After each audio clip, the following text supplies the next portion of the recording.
ये कहानी एक रशियन सोल्जर की है जो रात के अंधेरे में एक सीक्रेट स्नाइपर की तरह काम करता है। वो जर्मन्स को चुपचाप मारने के लिए रात में मिशन पर जाता है। अपनी स्नाइपिंग स्किल्स की मदद से उसने सेकेंड वर्ल्ड वॉर में कई जर्मन सोल्जर्स को मार गिराया। ये मूवी सेकेंड वर्ल्ड वॉर की एक सच्ची कहानी पर बेस्ड है। तो चलिए उस सीक्रेट स्नाइपर की कहानी सुनते हैं। कहानी की शुरुआत में हम एक बच्चे को देखते हैं जिसका नाम वसीली है। वो अपने भाई के साथ जंगल में आया है स्नाइपर से हंटिंग की ट्रेनिंग लेने के लिए। उसका भाई अपना घोड़ा थोड़ी दूर जाकर बांध देता है ताकि वो टारगेट बन सके। यहीं पर उसका भाई उसे हंटिंग का हुनर सिखाता है। वो उसे समझाता है कि जब तक शिकार खुद आगे ना आए शिकारी को पत्थर की तरह चुप और स्थिर रहना पड़ता है। कुछ ही देर बाद वसीली एक भेड़िए को देखता है जो घोड़े की तरफ बढ़ रहा होता है ताकि उस पर हमला कर सके। भेड़िए को अपनी तरफ आते देख उसका भाई उससे कहता है कि फायर करो। वसीली हिम्मत दिखाता है और एक ही गोली में उस भेड़िए को मार गिराता है। यहीं से उसकी जिंदगी की दिशा पूरी तरह बदल जाती है। फिर कहानी आती है 12 सितंबर 1942 पर सेकेंड वर्ल्ड वॉर के समय की। जर्मन्स उस वक्त ऑलमोस्ट पूरे यूरोप पर कब्जा कर चुके होते हैं। अब उनकी नजर रशिया पर होती है। वो रशिया पर हमला करके एशिया की सबसे बड़ी ऑयल माइंस पर कब्जा करना चाहते हैं। उस वक्त रशियन रेड आर्मी जर्मनों से रशिया के शहर स्टालिनग्राड में लड़ रही होती है, लेकिन जर्मन्स के एडवांस्ड फाइटर प्लेन्स, टैंक्स और पावरफुल हथियारों के सामने रशियन आर्मी टिक नहीं पा रही। बहुत सारे रशियन सोल्जर्स मारे जाते हैं।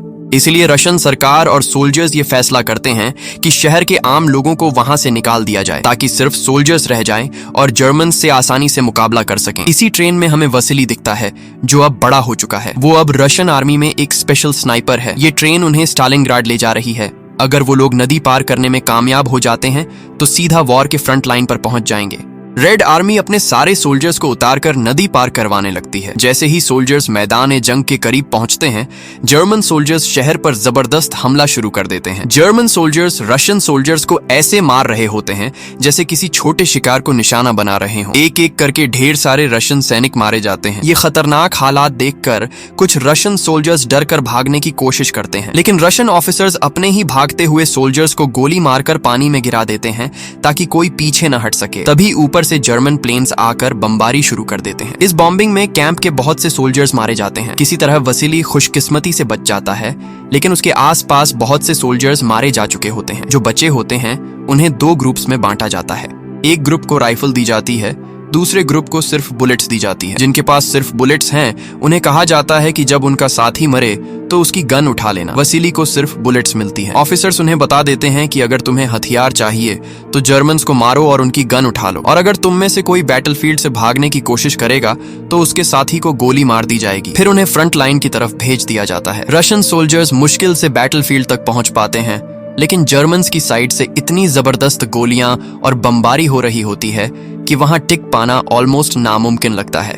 थोड़े ही वक्त में सोल्जर्स को समझ आ जाता है कि ये जंग जीतना लगभग नामुमकिन है। कुछ सोल्जर्स फिर से भागने की कोशिश करते हैं, लेकिन रशियन ऑफिसर्स उन्हें भी गोली मार देते हैं। इसी भगदड़ में वसीली के एक दोस्त को भी गोली लग जाती है। वसीली उसकी गन लेने के लिए दौड़ता है। जैसे ही वो गन लेने जाता है एक और सोल्जर उसके ऊपर अपनी बॉडी से ढाल बनाकर उसे ढक लेता है ताकि वो बच जाए। जैसे जैसे जंग बढ़ती जाती है और भी बहुत से रशियन सोल्जर्स मारे जाते हैं। लोहे मिट्टी में लथपथ लाशें हर तरफ बिखरी होती हैं। जर्मन्स धीरे धीरे स्टालिनग्राड शहर के बड़े हिस्से पर कब्जा कर लेते हैं। फिर जर्मन्स एक रशियन गाड़ी पर टैंक से हमला करते हैं। गाड़ी पलट जाती है। उस गाड़ी से एक रशियन सोल्जर बाहर निकलता है जिसका नाम डनीलोव होता है। वो रशियन आर्मी में डॉक्यूमेंट्स वगैरह का काम करता है और न्यूज़पेपर में जंग से जुड़ी खबरें लिखता और छापता है। जर्मन सोल्जर्स जब उनकी तरफ आते हैं तो डैनिलोव खुद को बचाने के लिए मरे हुए रशियन सोल्जर्स की लाशों के बीच लेट जाता है ताकि जर्मन्स उसे भी मरा हुआ समझ लें। जर्मन सोल्जर्स आगे बढ़कर जमीन पर पड़ी लाशों पर गोलियां चलाते हैं ताकि अगर कोई जिंदा हो तो वो भी वहीं खत्म हो जाए, लेकिन किस्मत से डैनिलोव को गोली नहीं लगती और वो किसी तरह जिंदा रहता है। लेकिन लाशों की बदबू और डर की वजह से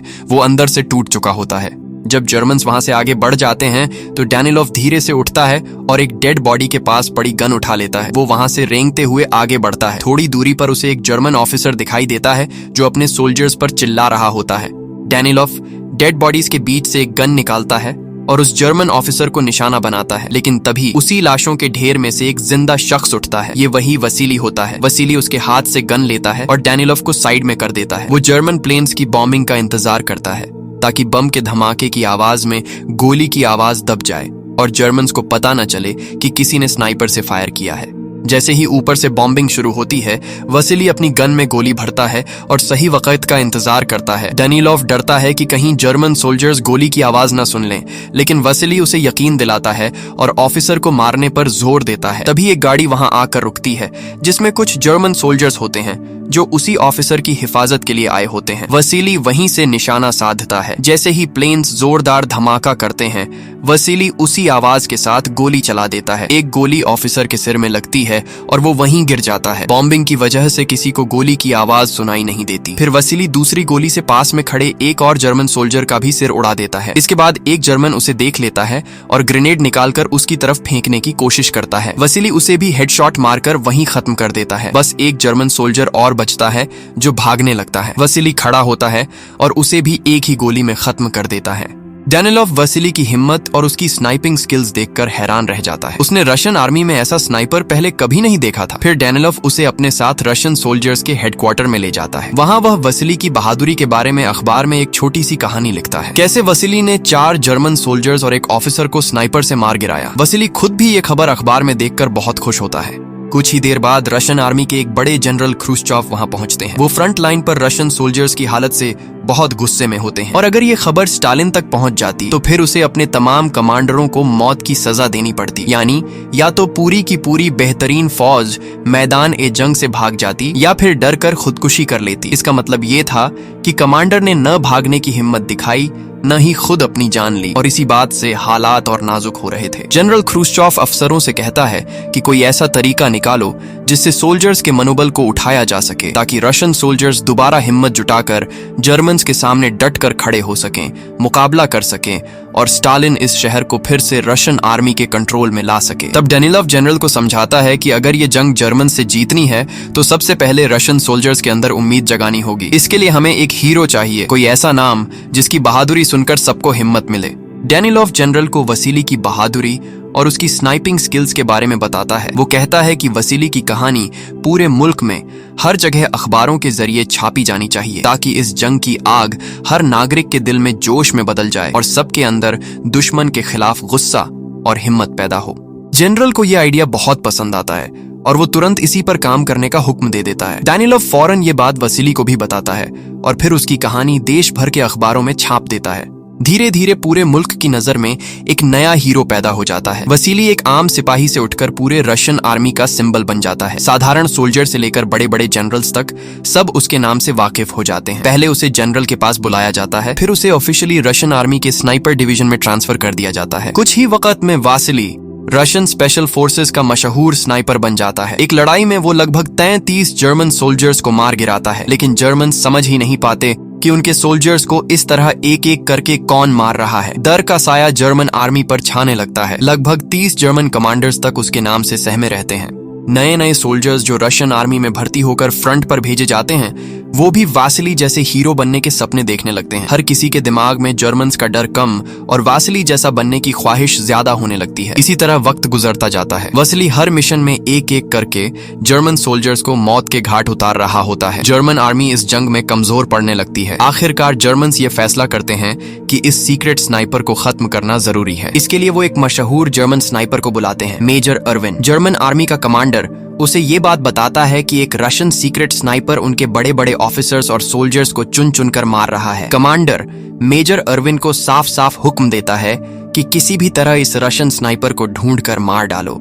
मेजर अर्विन अपना मिशन शुरू कर देता है। वो भी एक एक कर रशियन सोल्जर्स को स्नाइपर से मारना शुरू करता है और ये खबर जल्दी ही चारों तरफ फैल जाती है कि अब मैदान में एक खतरनाक जर्मन स्नाइपर भी आ चुका है। दूसरी तरफ हम वसीली को एक नए मिशन पर देखते हैं। ये मिशन उसे एक रशियन बच्चा साचा दिलवाता है। साचा वसीली का बहुत बड़ा फैन होता है। वो उसे अपना हीरो मानता है और बिल्कुल वैसा ही बनना चाहता है। साचा जूते पॉलिश करने और छोटी मोटी काम धंधे से अपना गुजारा करता है, लेकिन दिल से वो वसीली जैसी बहादुरी का सपना देखता है। साचा वसीली को अपने घर लेकर जाता है। वहाँ वसीली की मुलाकात साचा की माँ से होती है, जो उसे देखकर बहुत खुश होती हैं। वो उसे बहुत इज्जत देती हैं, क्योंकि बाकी सब डरकर छुप रहे हैं, लेकिन वसीली जैसे लोग सामने खड़े होकर लड़ रहे हैं। थोड़ी देर बाद एक लड़की वहाँ आती है जिसका नाम तानिया चरनोवा होता है। तानिया का काम आम लोगों को जर्मन से बचाने में मदद करना होता है। वो भी वसीली को बहुत पसंद करती है। उसने अखबारों में उसके बारे में बहुत कुछ पढ़ा होता है, लेकिन फिर भी इन सब के बावजूद वासिली को चैन नहीं है, क्योंकि जंग अभी खत्म नहीं हुई। फिर उसे खबर मिलती है कि शहर में कोई नया स्नाइपर आ गया है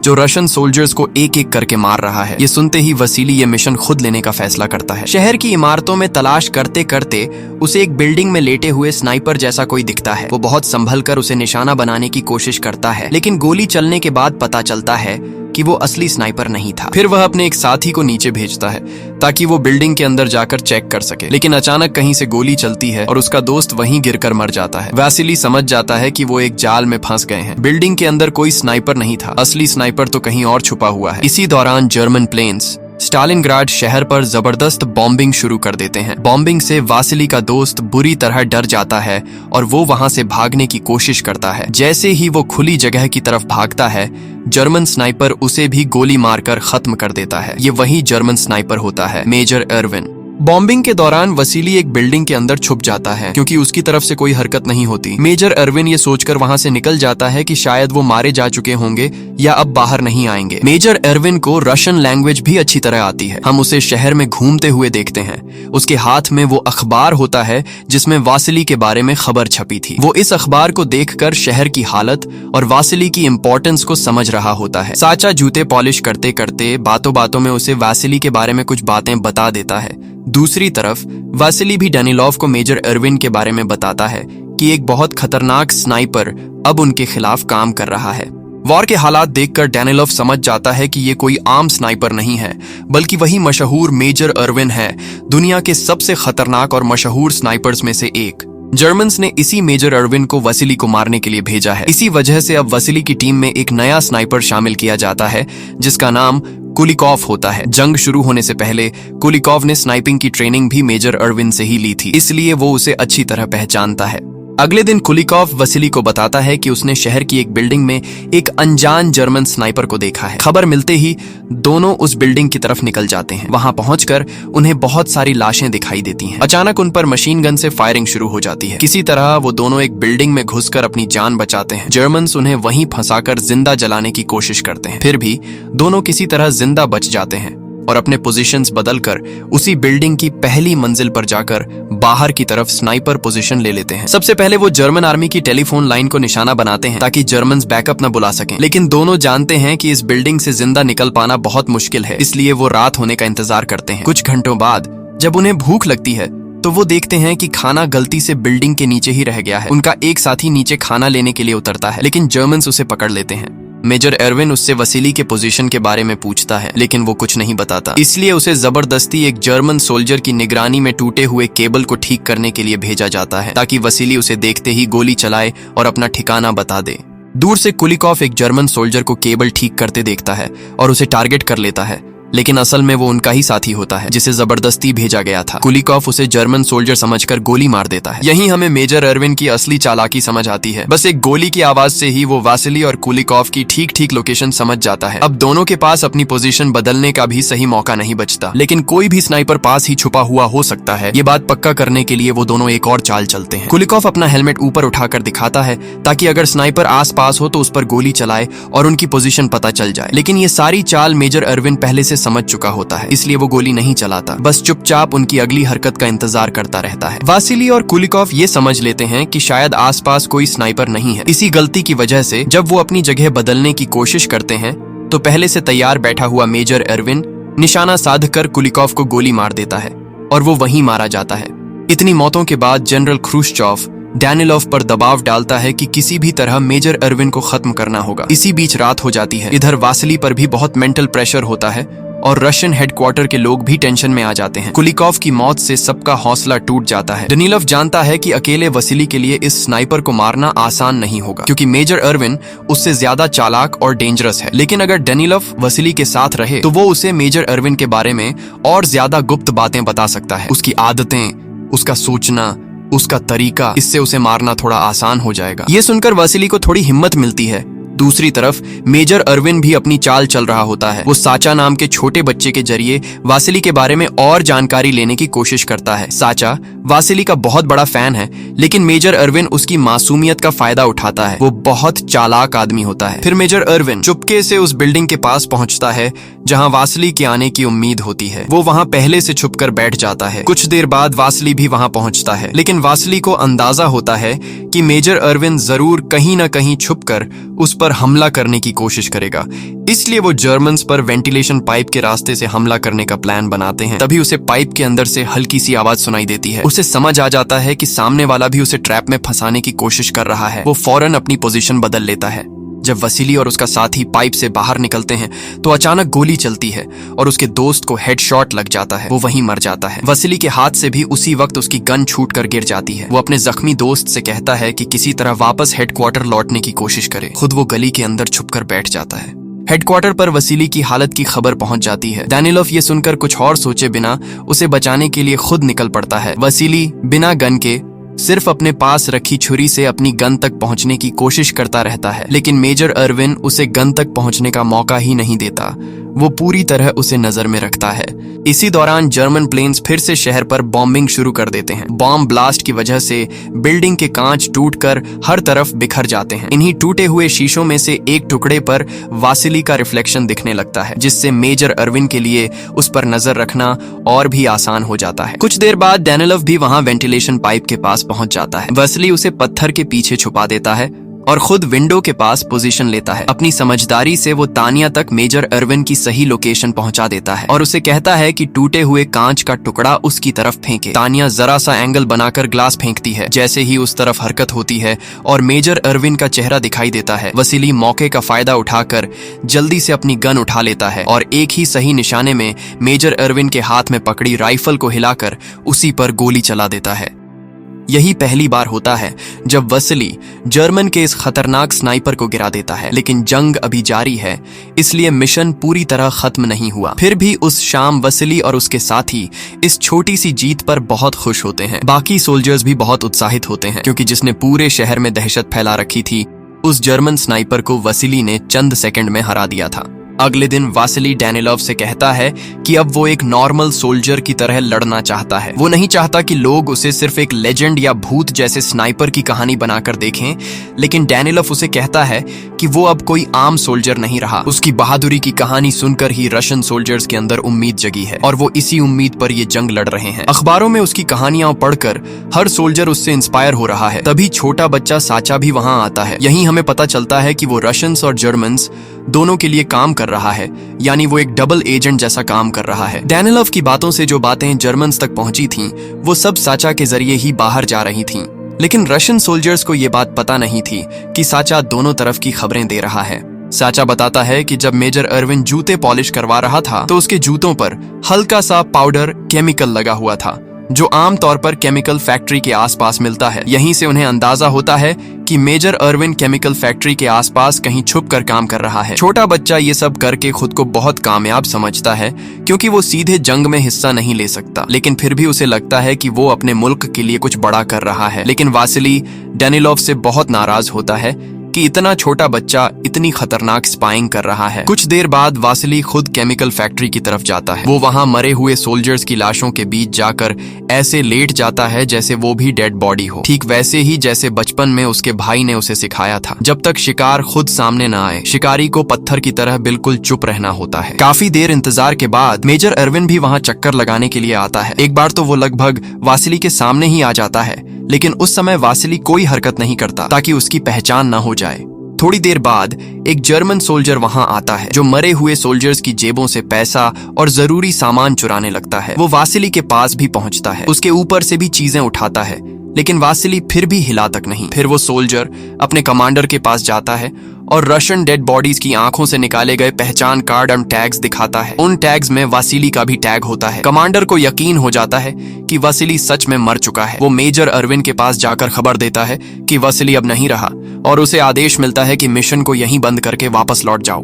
लेकिन मेजर अरविन दिल से ये बात मान नहीं पाता। उसे शक होता है कि वसीली अभी भी जिंदा है। उधर ये खबर जब रशियन जनरल तक पहुंचती है तो उसके पैरों तले जमीन निकल जाती है। वो डेनिलोव से कहता है कि इस खबर को हर हाल में छुपा कर रखना होगा, क्योंकि अगर सोल्जर्स को पता चला कि उनका हीरो मर गया है तो उनका हौसला एकदम से टूट जाएगा। लेकिन डेनिलोव वासिली की मौत की बात बिल्कुल छुपा नहीं पाता, क्योंकि वो दिल से उसको बहुत मानता है। पहले तो वो यकीन ही नहीं करता, लेकिन जब जर्मन रेडियो पर भी वसीली की मौत की खबर ब्रॉडकास्ट होती है तो वो अंदर तक हिल जाता है।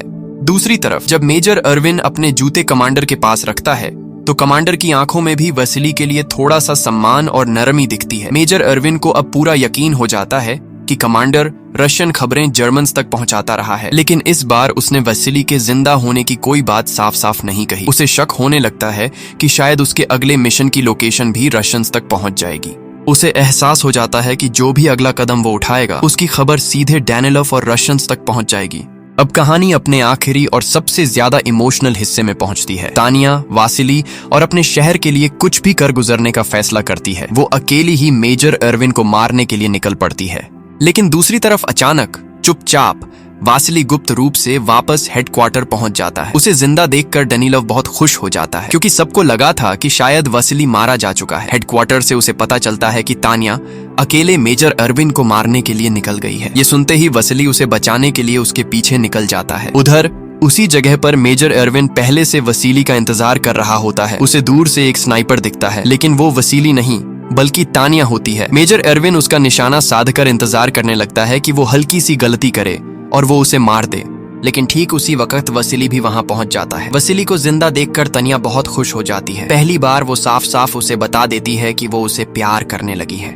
दूसरी तरफ छोटा साचा ट्रेन स्टेशन पर पहुंचता है। यहीं पर आज वसीली और मेजर अरविन के बीच मुकाबला होना होता है। मेजर अरविन उसे पकड़ लेता है। वो ये बात अच्छी तरह जानता है कि अगर वसीली सचमुच जिंदा है तो उसे छुपने की जगह से बाहर निकालने का सबसे आसान तरीका यही बच्चा है।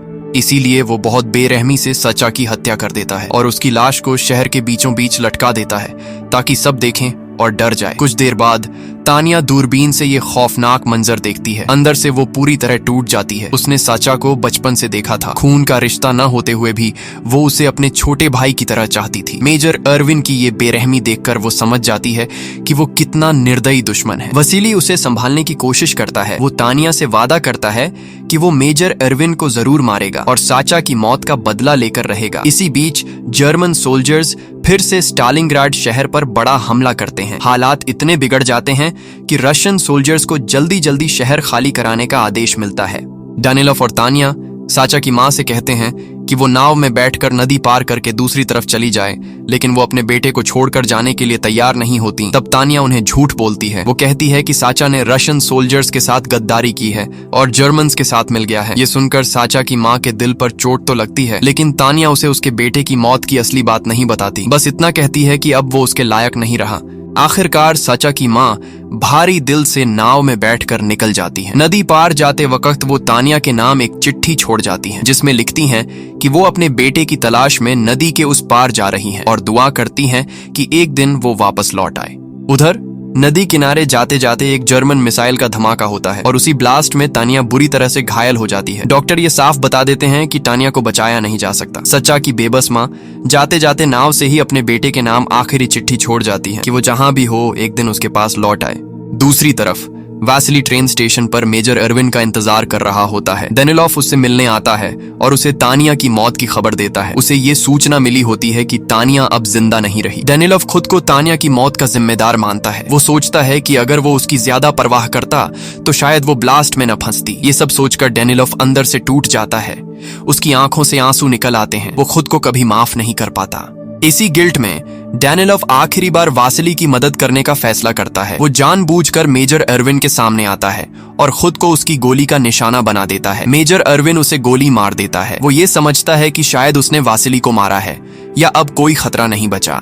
लेकिन वासिली डेनिलोव की इस कुर्बानी से मेजर अरविन की सही पोजीशन समझ जाता है। मेजर अरविन कई घंटों तक अपनी राइफल तैयार रखकर बैठा रहता है, यकीन करने के लिए कि वासिली अब सामने नहीं आएगा। काफी देर बाद जब उसे लगता है कि वसीली शायद सचमुच मर चुका है तो वो अपनी जगह से बाहर निकलता है। जैसे ही वो बाहर आता है उसे सामने वसीली नजर आता है जो पहले से उस पर निशाना साधे खड़ा होता है। आखिरकार आखिरी मुकाबले में मेजर एरविन अपने मौत को स्वीकार करता है। वासिली एक ही गोली में उसे मार गिराता है। जर्मन का ये खतरनाक स्नाइपर यहीं खत्म हो जाता है और ये सब डेनिलोव की कुर्बानी की वजह से मुमकिन हो पाता है। इसके बाद लगभग 2 महीने तक जंग और चलती है। आखिरकार रशियन सोल्जर्स स्टालिनग्राड शहर को जर्मन से पूरी तरह आजाद करा देते हैं। इस जंग में रशियंस जीत जाते हैं। कुछ समय बाद वसीली को तानिया की चिट्ठी मिलती है जिसमें उसे पता चलता है कि तानिया मरी नहीं है बल्कि जिंदा है और सुरक्षित हालत में हॉस्पिटल में भर्ती है।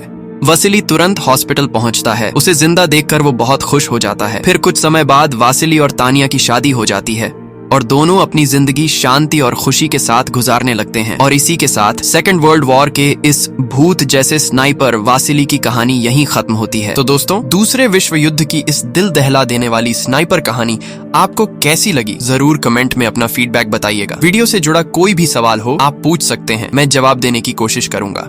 और हाँ, वीडियो को लाइक और दोस्तों के साथ शेयर करना मत भूलिएगा और ऐसी ही फिल्मों की कहानियां सुनने के लिए हमारे चैनल से जुड़े रहिए।